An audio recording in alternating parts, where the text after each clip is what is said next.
You are watching CIO TV by Enterprise IT World, a production of Accent Info Media. Hello and welcome to CIOTV.live and welcome to GISEC. Today is day 3. You can see people are busy engaging themselves in productive conversation, creating lead generation here. We have been speaking, understanding from the leaders as to what has been their takeaway for last 3 days. With me is Mr. Chandra Pandey. He is founder and CEO Seceon. The company is into high-tech cybersecurity space and based out of US but having presence in the MEA region. Chandra, thank you very much for stepping into our booth and speaking to CIOTV.live. Thank you, Sanjay ji. Thanks for inviting me and giving me opportunity to talk with you for a few minutes. Chandra, how has been your 3 days in this expo? Yeah, so I'll say definitely I have been pretty surprised to see the quality of the people coming to the events. And a lot of people is like have some significant awareness about what the Seceon has to offer. And I have been pretty surprised. But so far, I'll say in the last 3 days, maybe I had like 80 plus meetings with the partners as well as the customers. And it's good to hear from the direct feedback from the partners, customer, potential partners. They have been coming and spending time with us, and I'll be spending next 3 days in the region as well. So I have been pretty surprised, and the quality of the questions people are asking looks like there is a great set of the awareness, understanding of cyber security, and definitely we are looking forward to deliver a fantastic solution to the region as well. Would you say a few words about Seceon as a company? Yeah, so see, Seceon, we started almost 9 years back, and from the day one, our goal was to do a comprehensive cybersecurity platform. So from the day one, grounds up, we developed for a platform, and the whole thing in the cybersecurity, if you look into that, digitalization has created so much data. And if cybersecurity, you want to do it right, you have to have all the telemetry coming together in the real time, and you have to add a common context and situational awareness, and that cannot be done in the traditional way. You have to do with like your ML, and you have to put the context and situational awareness with the AI. And we did that from the day one. And that one has come to fruition that now we can invest in some cases, some environment, multi-billion of the events within an hour, and you get into the go into the months, you have 30, 40 to 300, 400 billion events. And we are putting all of those into the context since the platform has been in the environment. So that has kind of definitely showed that when you get to the something, it's a meaningful, and you are staying ahead of the threat. Not that, when the threat has happened, when you say that, oh, I'm doing a threat hunting, breach response and all that, those things is like last thing you want to do in your life. Let the platform do upfront so that you are able to stay ahead of the breaches and ahead of any kind of data exfiltration. So you don't have to go into those ransomware events and all that. That goal is like that, and that's what from the day one when we started, ransomware was not even a name out there. But what was happening is the word was spreading around. Oh, people are coming to know about their breaches after so many days, 300 days, 200 days and all that. Now, see, everybody talks about you want to detect into the early stages, not let it even spread into for a 10-minute, 15-minute or hour or two. You want to do it in proactive manners, and that's what we did from the day one. So it's a platform with all the telemetry put into the common context and situational awareness, and that's what we do. So it's a preemptive thing that you are offering to the customers, but in case it is becoming a botnet, it is the malware along with the botnet and other stuff that getting together and creating a net kind of thing. Even the best of the AIs cannot work. What is your answer? What is your imagination in that? Yeah, so see, that's where basically it comes into whether it's You have a botnet, you have a malware, you might have many other things like, you forget about even any malicious code. What you can do is, even using the common tool you use in your environment, if attackers right now, they go in, they learn about your environment, and a lot of information can be found even into the open kind of like, just looking into what application and all that, and they can use the same application as if they are from the part of your organization, collect the information, exfiltrate the information, and then if they want to send the message, then only they have to kind of use, do some encryption and send you a message, hey, pay me the ransomware.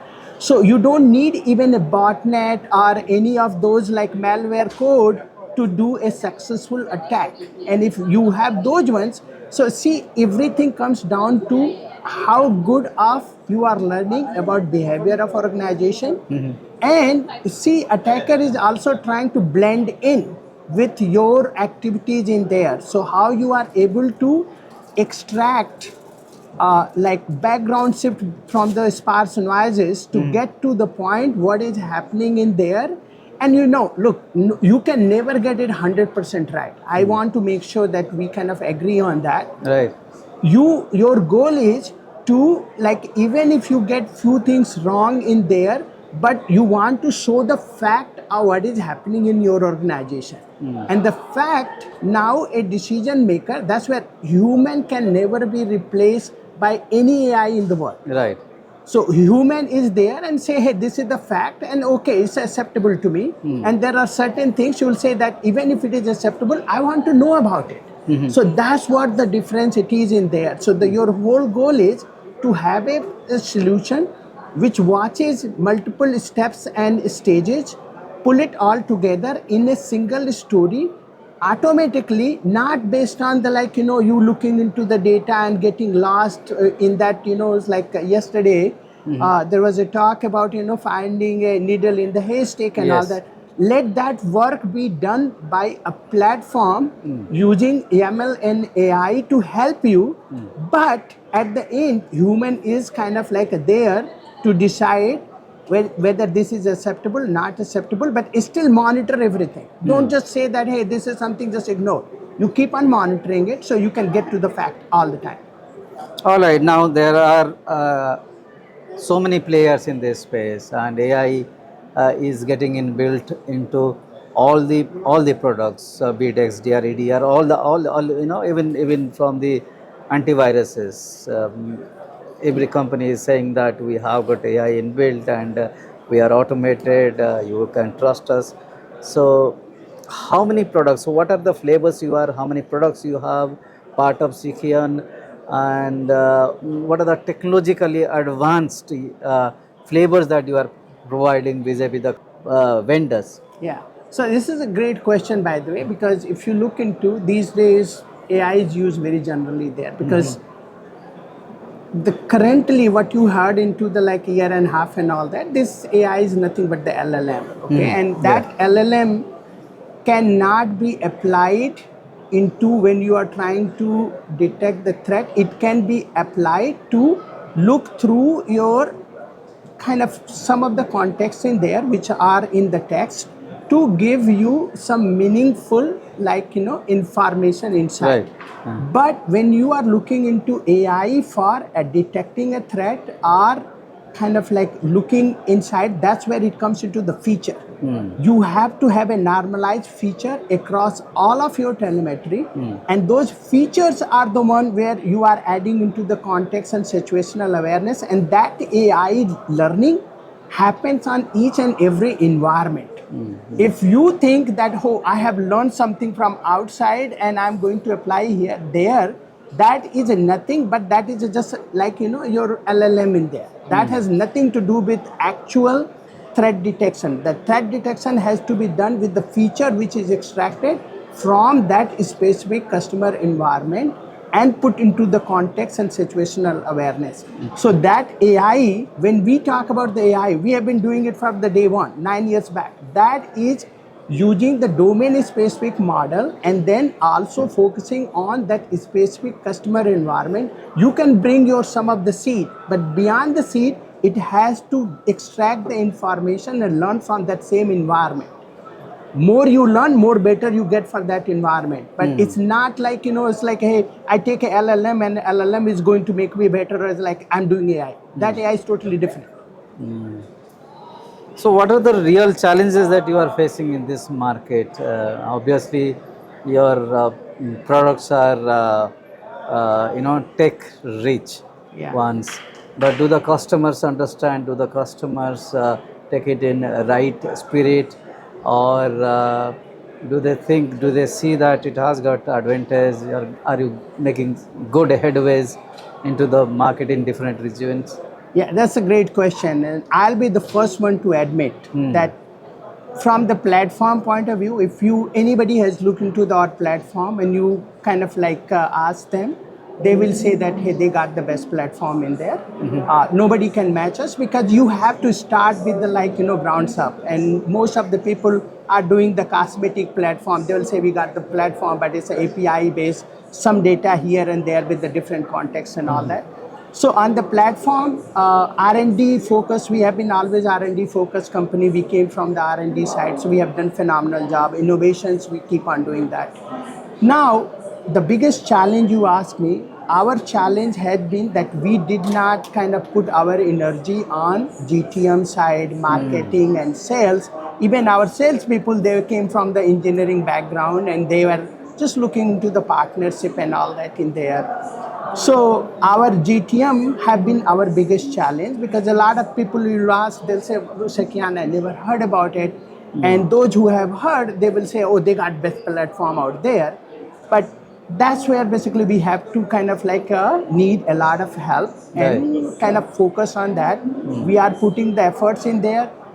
If you ask me, are we going to be everywhere? Probably not. Okay. But our focus in the people who care about the cyber security, at least they should kind of like know about the Seceon. They should look Seceon objectively and just like even try it out to see the difference, because a lot of time it sounds too good to be true to believe that what Seceon is kind of saying, it can be even made possible as well, because other companies who are trying to emulate the platform, they brought 20 companies and they are trying to do some cosmetic integration, saying we got a platform. Some people will talk, we got this fabric and all that in there, but it's not a native kind of like a platform. So that's what it is. So we have a lot of work to do on the GTM side, and definitely appreciate you giving me a chance to spend time with you, because this way also we will get some people to kind of see what the Seceon is. At least they will have some curiosity to go and look into what the Seceon is. So, final one, we just entered into this financial year and we have got another 12 months to go, or 11 months to go from now. Do you have any roadmap? Do you have any goal in terms of your revenue, in terms of companies, accounts that you will be touching base? Yeah, that's a great question. So see, our growth has been triple-digit growth year over years, and definitely this year we are seeing a great momentum. We work on, from the US side, we work on the US calendar is our financial year as well. But as you pointed out, a lot of part is like that new year start with April and all that. So this year we are expecting that growth will be much more higher than typically we are getting a triple-digit growth in there. It's like 100 to 200% in there. So this year we are expecting a lot more because we have built the momentum. We have multiple partnerships which are coming alive. Definitely, means just to give you an idea, since I have been over here in the last 3 days, we have done multiple partnership signing in there. People are aware, they are getting aware that hey, these guys have got great platform. And one of the biggest advantage we have it in our platform, once you get going, especially in our kind of a platform, you can get 50 to 100 to 200 customers onboarded within a quarter. Okay. So that kind of definitely helps us. We do understand that hey, not every partner is going to grow at the same pace there as well. So our goal is to also empower our partners. So one of the things we do is Definitely, we have our innovation days. You talk about it like a roadmap point of view. So we have releases every month, but every quarter we have a major release. So in a year we get 4 major releases. But we also do 3 days innovation days every quarter. So that we have thousands of our partners and customers. They come in and they go through 3 days of training and interactions and all that, and then they get the certification. And some of our partners have even taken on to start academy. We have launched the academy to train the people who are kind of like joining in there, because it's an ecosystem. When you are offering a cyber security solution, especially is like a security operations center, a lot of people have to become expert at it. So luckily we have our kind of academy launch, as well as some of our partner have done collaboration with some universities as well, and they are launching courses for practical as well as theoretical training in the cyber security operations center. So we are kind of like pretty excited about those ones as well. So one thing is we are driving the innovation. Another thing is also educating our partners and customer base to take those innovations and take advantage of those to stay kind of like ahead of the any of those sophisticated attacks and breaches. All right, Chandra, thank you very much for taking Thank you, time sir. out. I really appreciate giving me opportunity to talk with you for a few minutes.